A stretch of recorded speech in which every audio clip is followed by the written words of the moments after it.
Um protagonista enorme que impunha uma espada maior ainda, que já encarou o inferno e voltou de lá. Um guerreiro que carrega nas costas o peso do mundo e a fúria dos deuses. Nessa altura, você já deve ter pensado em Guts do Berserk, mas não. Hoje quem empunha a lâmina é Diana, a Mulher Maravilha absoluta. Nessa versão, ela é mais do que um símbolo de força. É uma deusa que sangra, luta e questiona. Uma guerreira forjada no caos e cercada por infernos. Alguns mitológicos, outros muito humanos. Absolute Wonder Woman não é só brutalidade estilosa, é sobre fé, compaixão e resistência, dentro de um mundo que tenta apagar tudo isso. E o mais fascinante, quanto mais ela desce ao inferno, mais divina parece se tornar.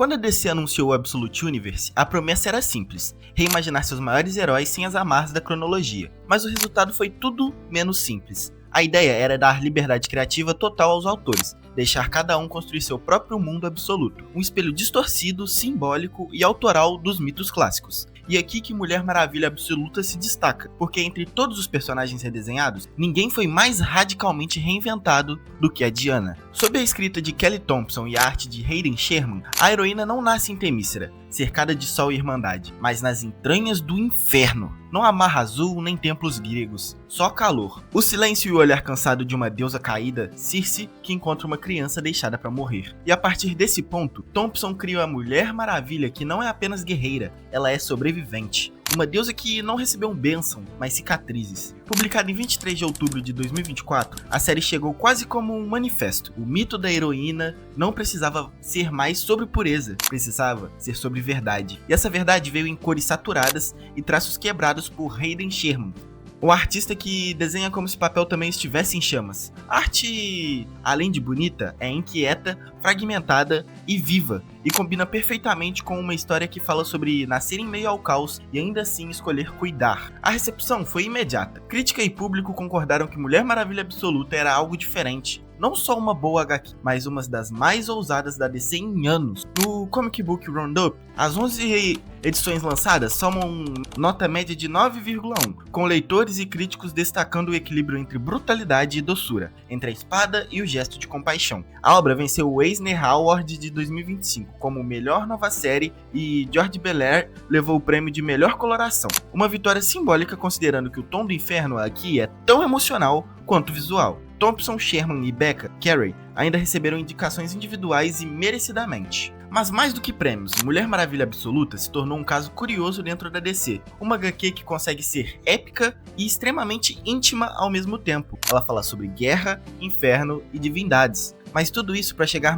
num ponto profundamente humano. O que acontece com quem nasce num mundo que já desistiu de ser bom? Porque é disso que se trata essa versão da Mulher Maravilha. Uma heroína forjada no desespero, mas movida pela empatia. A força dela não vem da espada nem da bênção dos deuses, mas da recusa de se tornar igual a eles. E é essa recusa silenciosa, teimosa e até mesmo quase infantil que transforma na figura mais poderosa do selo Absolute. Thompson cria uma mitologia de inversões. O Olimpo é o opressor, o inferno é o refúgio e o pecado é o útero da esperança. Tudo que antes era sagrado se torna corrupto. E tudo que era impuro ganha um novo significado. O inferno, afinal, é só o nome que o sistema dá pra tudo que não se encaixa, inclusive as mulheres que ousam existir fora das regras. É uma leitura política, poética e espiritual ao mesmo tempo. E é aí que Mulher Maravilha Absoluta se separa das outras reinterpretações do selo. Enquanto o Absolute de Batman fala sobre vigilância e loucura, e o Absolute Superman sobre divindade e isolamento, a Mulher Maravilha fala sobre amor, mas um amor que sobrevive até mesmo ao inferno. O amor como forma de revolta, como resistência. No centro de tudo, a relação entre Circe e Diana é a fagulha que move a narrativa. Circe, antes de vilã mitológica, se torna aqui uma mãe exilada, uma figura de sabedoria quebrada e ternura perigosa. Ela não ensina a menina a ser uma guerreira, ensina a sobreviver sem se corromper. E nesse detalhe está o coração da HQ,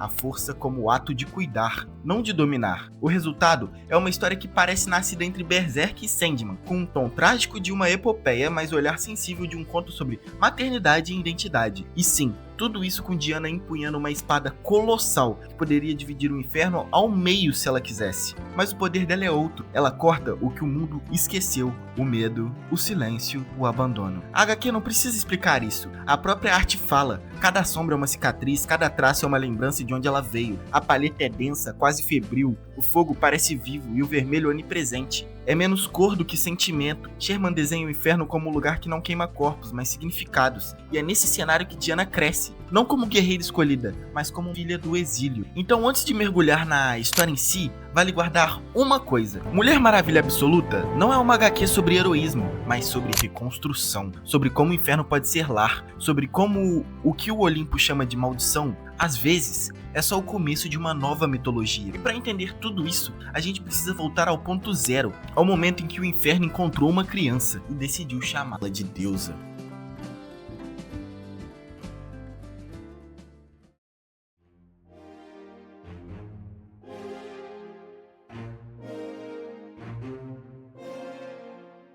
Um objeto desconhecido aparece no horizonte. Uma pirâmide invertida paira sobre o mar. Os engenheiros do governo hesitam. Os repórteres não sabem por onde começar. Na The Gate, o repórter Hallam tenta relatar o impossível, mas as palavras morrem na garganta, como se a própria cidade estivesse sem fôlego. O objeto libera centenas de criaturas aladas, Harbingers, que descem sobre a cidade como flechas de caos. Portas se trancam, civis correm, prédios tremem, o inferno parece ter encontrado o mundo dos homens. E então ela aparece, Diana, mascarada, empunhando a lâmina de Atena montada em Pégaso. Ela não anuncia sua chegada, e nem precisa. A força dela é visível antes da primeira espada cortar o ar. O sangue dos caídos cobre o chão, e por um instante, cada gota é um lembrete. Até no caos existe ordem. Ela recita o encantamento e o poder irrompe de seu corpo como fogo contido. As criaturas recuam surpreendidas, mas não derrotadas. E enquanto o mundo observa, Diana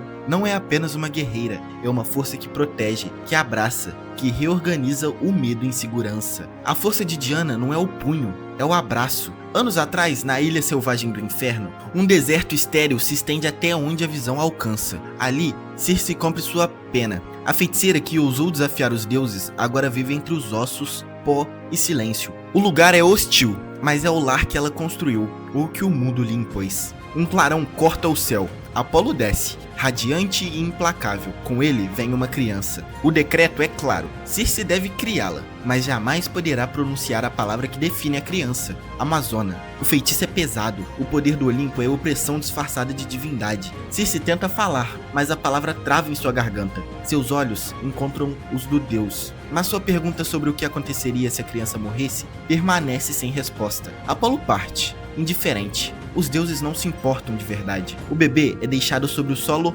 árido e o inferno observa. Uma serpente aproxima-se. A criança, sem medo, pega a serpente e lança longe. Circe testemunha a força que nasce no exílio, a capacidade de sobreviver no impossível. Está viva diante dos seus olhos. E algo muda. Ela decide criar a criança, mesmo que a maternidade pareça impossível em lugar feito para a morte. O mundo queria esquecê-las. Elas lembram-se de si mesmas. O castigo de Circe e o nascimento da Diana no inferno podem ser lidos como uma metáfora do destino imposto às mulheres que não se encaixam, as que são poderosas demais, livres demais ou simplesmente recusam obedecer. O Olimpo, aqui, representa o sistema patriarcal disfarçado de divino, um poder que dita regras, define quem merece existir e pune o que desafia. O inferno não é só lugar da dor, é o depósito das mulheres que o mundo quis esquecer. Circe, aqui, é a mulher silenciada, Diana é a mulher esquecida, e ainda assim, ambas transformam o exílio em lar. A mensagem é brutal. Mesmo relegadas ao abandono,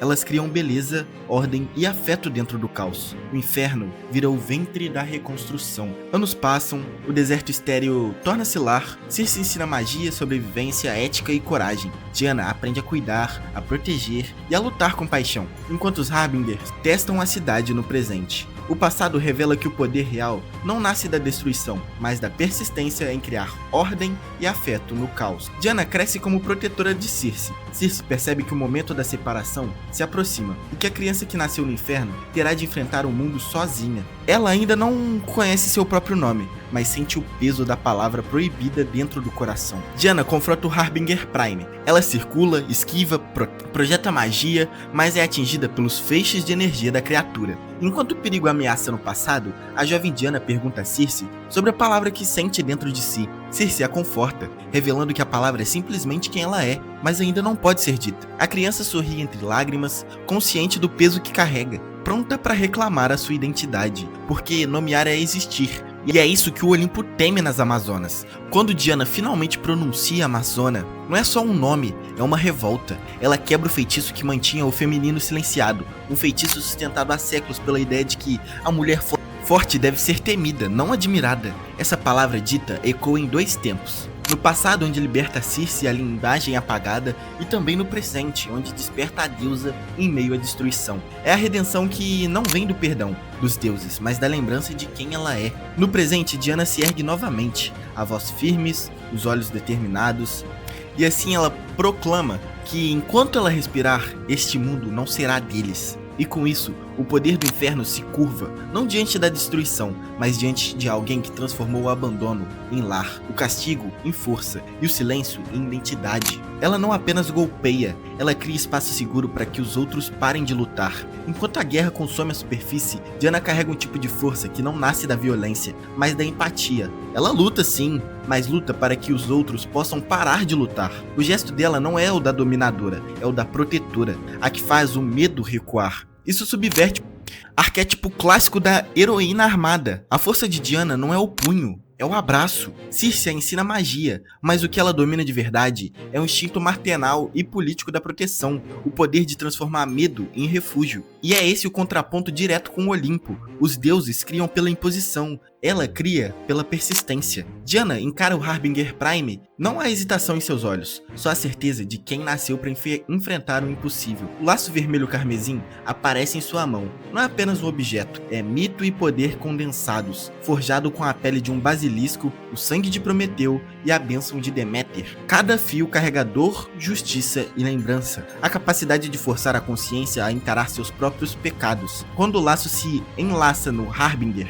Prime, não é violência gratuita, é exposição, revelação e humilhação da arrogância. O monstro sente pela primeira vez o peso do que é ser vulnerável, frágil e subjugado. E em sua redição, há uma lição silenciosa sobre poder e responsabilidade. A vitória é momentânea. Diana libera o demônio, impondo apenas uma condição: nunca mais retornar. Não é vingança, é controle ético do poder, algo que distingue uma verdadeira heroína de um tirano. Anos atrás, de volta à ilha selvagem do inferno, Steve Trevor surge, perdido, enfrentando uma hidra que deveria matá-lo. Diana intervém, com calma de quem não apenas domina a força, mas compreende a natureza da sobrevivência. Ela o leva para casa, mas o encontro não é só físico, é psicológico, ético e simbólico. Trevor, um homem do mundo que deixou para trás o Olimpo e a superfície, entra na órbita de Diana e Circe. Enquanto elas aprendem sobre este lugar de exílio, Diana ensina por atos, não palavras, como qualquer verdadeira líder. A compaixão é mais letal que a espada. De volta ao presente, a batalha se agrava. O Tetracide emerge do oceano, uma monstruosidade que redefine a escala do terror, dezenas de vezes maior que o Harbinger. Cada segmento de seu corpo parece uma metáfora para o caos absoluto incontrolável. A ameaça de que a ordem do mundo pode ser esmagada em segundos. Diana observa, não há medo. O laço ensinou a ela que o poder não é apenas força bruta, mas visão e julgamento. O Tetracide não é apenas um inimigo, é o teste da própria ética do heroísmo. Sobreviver, proteger e decidir o que deve ser combatido e o que deve ser poupado. Aqui o inferno se torna palco e professora. Cada criatura, cada batalha, cada sofrimento imposto é tolerado. É uma ligação sobre liderança, responsabilidade e identidade. Diana não é só a guerreira, ela é o equilíbrio entre destruição e cuidado, entre justiça e misericórdia, entre força e empatia. O inferno não é só dor, é o lugar onde se aprende quem é. Circe e Diana constroem lar no lugar mais inóspito do cosmos. Isso pode ser interpretado como uma alegoria da formação identitária em ambientes hostis, uma metáfora para criar beleza em meio ao trauma, quase uma leitura psicanalítica. Circe, que deveria odiar, aprende a amar. Diana, que deveria temer, aprende compaixão. É o processo alquímico da individualização, o inferno como inconsciente e o ato de criar sentido dentro dele. O Tetracide se ergue, o colosso invertebrado dezenas de vezes maior que qualquer Harbinger. Seus tentáculos rasgam prédios, a água se choca contra as costas e um grito atravessa o ar. Uma frequência tão brutal que força quem ouve a se sacrificar em seu benefício. Diana observa, cada detalhe importa, cada segundo é precioso. Ela se dirige aos comandantes militares, transmitindo a gravidade da ameaça, mas sabe que a evacuação sozinha não será suficiente. Não é heroísmo cego, é cálculo, ética e estratégia. Diana entra na briga. Espada e magia cruzam com tentáculos mortais, mas nada é suficiente. Cada golpe é repelido, cada ataque parece inútil diante do poder colossal do Tetracide. Em meio ao caos, um flashback corta a batalha. Diana jovem sacrifica seu braço direito para garantir que Steve Trevor volte seguro ao mundo mortal. A memória é dolorosa, mas revela a essência do heroísmo da Amazona. Não é dominar ou destruir, é proteger e assumir o peso do sacrifício. Novamente no presente, Diana usa a mesma estratégia de superação. O braço, que agora é uma prótese mágica, é desmaterializado para escapar do aperto do Tetracide. O gesto é simples, mas carregado de significado. Isso é adaptar-se ao impossível, usando inteligência e magia como extensão da própria ética do cuidado. Mas a cidade ainda corre perigo. Diana se aproxima dos repórteres, cria uma transmissão direta, um gesto público estratégico. Ela explica seu plano, usar magia para tornar temporariamente surdo todos os cidadãos, evitando o efeito letal do grito do Tetracide. Uma esfera verde de fumaça mágica se espalha pela cidade, prédios, ruas e pessoas, como se o próprio inferno tivesse concedido proteção. Enquanto a esfera envolve a cidade, cada movimento de Diana é uma dança entre sacrifício e cálculo, força e proteção, passado e presente. O Tetracide é enorme, mas não é imbatível. No apartamento de Eta e Gia Candy, a cidade parece um lugar suspenso entre caos e esperança. Eta se prepara para ajudar civis, movida por compaixão e coragem, enquanto Gia administra sua loja de ocultismo. Uma ponte entre o mundo mortal e o mundo arcano. Exatamente o que Diana precisa nesse momento. A preparação do feitiço para restaurar o braço de Diana é mais do que mecânica. Cada ingrediente, cada gota de sangue, cada gesto é carregado de simbolismo. A doação de sangue de mulheres e de Steve Trevor não é apenas ritual, é uma afirmação de confiança, união e comunidade, o poder humano e feminino sustentado à Amazona. A conversa ressoa com o tema central da HQ. Força não nasce apenas da luta, mas da sabedoria, da magia e da herança que carregamos. Quando o braço de Diana é restaurado, ela não recupera apenas a habilidade física, recupera uma extensão de si mesma, da própria identidade como Amazona. O Tetracide voltou a atacar. Diana observa, com sua espada, a lâmina de Atena recuperada do oceano. É agora uma extensão de magia, força e justiça.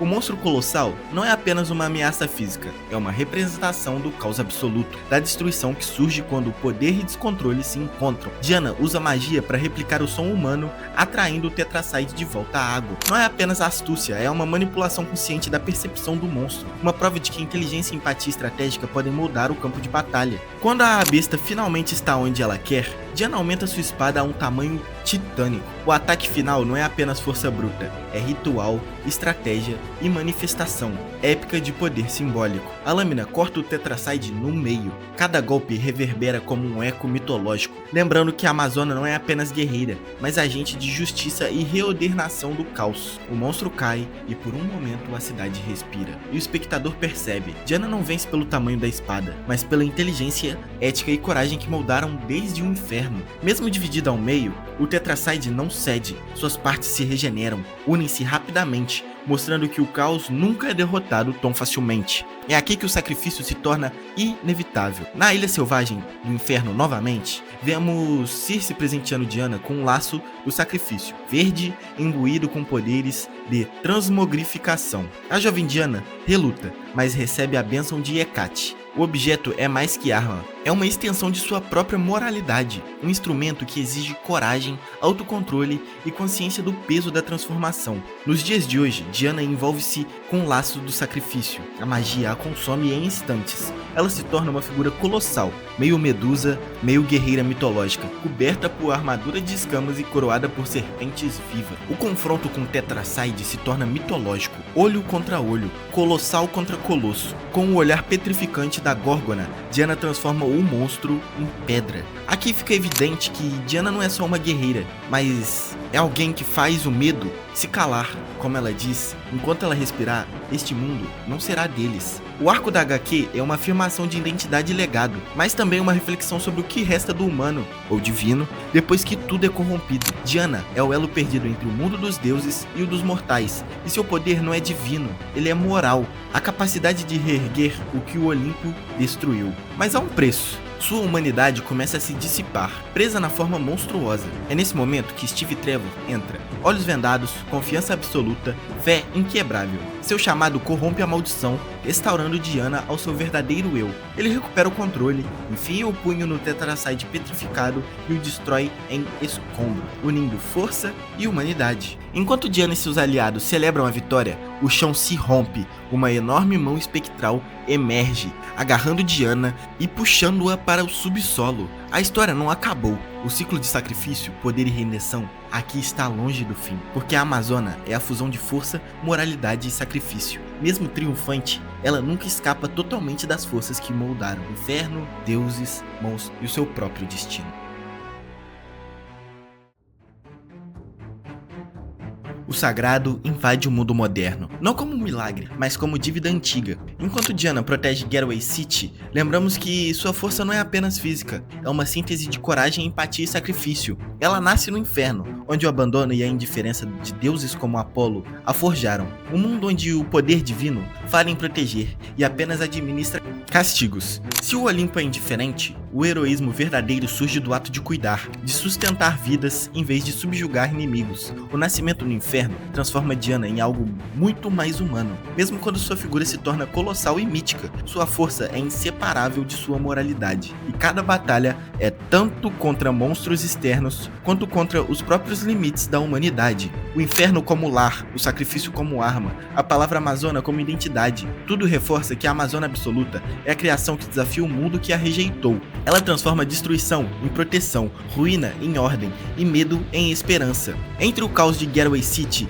e o silêncio primal da Ilha Selvagem, entre o mundo mortal e o infernal, Diana nos lembra que a força não é dominação, mas construção. Ela não nasce para vencer, mas para sustentar, proteger e, acima de tudo, ensinar que até o fogo se curva diante de quem aprende a transformar dor em abrigo. No fim, o inferno não a marcou, ela que marcou o inferno. E enquanto sua história continua, sabemos que a Amazona Absoluta não é apenas uma guerreira, é a personificação do legado que recusa a ser apagado. E assim, Diana não apenas enfrenta o inferno, ela o transforma. O mundo que tentou apagá-la, que tentou silenciar sua força e sua origem, não teve chance. Porque a verdadeira Amazona não se curva, não se rende. Ela protege, ela ensina e, acima de tudo, ela existe por inteiro. Enfim, se você curtiu essa viagem pelo universo absoluto da Mulher Maravilha, deixa seu like, se inscreve aqui no canal, ativa o sininho e não esquece de ficar ligado no meu podcast Piores do Mundo. Eu e meus amigos vamos lançar em breve e vai ser uma parada maneira pra quem gosta de quadrinhos e cultura pop. Ah, e as HQs da Mulher Maravilha Absoluta ainda não foram publicadas no Brasil, mas quando saírem, vale a pena conferir. E se estiver vendo esse vídeo na época do lançamento, dá um pulo no meu link porque isso ajuda pra caralho o canal. Você não paga nada mais por isso e me ajuda demais. Então, por favor, vão pelo meu link. A HQ tá em pré-venda, então você me ajuda muito. E se ficou curioso sobre como o universo absoluto surgiu no cânone da DC, corre lá pra ver o vídeo do Batman, porque lá eu explico de cabo a rabo como esse universo surgiu. Ah, mas eu não gosto de Batman. Foda-se, irmão. Assiste lá porque você vai gostar. Confia em mim, se você gostou desse vídeo, você vai gostar ainda mais daquele. Agora, me conta, qual o próximo personagem do selo Absolute que vocês querem que eu destrinche? Superman, Caçador de Marte, Flash... Já fizemos 2, mas ainda tem muito chão. Comenta aqui porque o próximo pode ser o seu pedido. Valeu demais por assistir, cara. Até semana que vem. E lembra, enquanto alguém tentar apagar o que você é, lembre-se da Diana. Ela não pediu licença.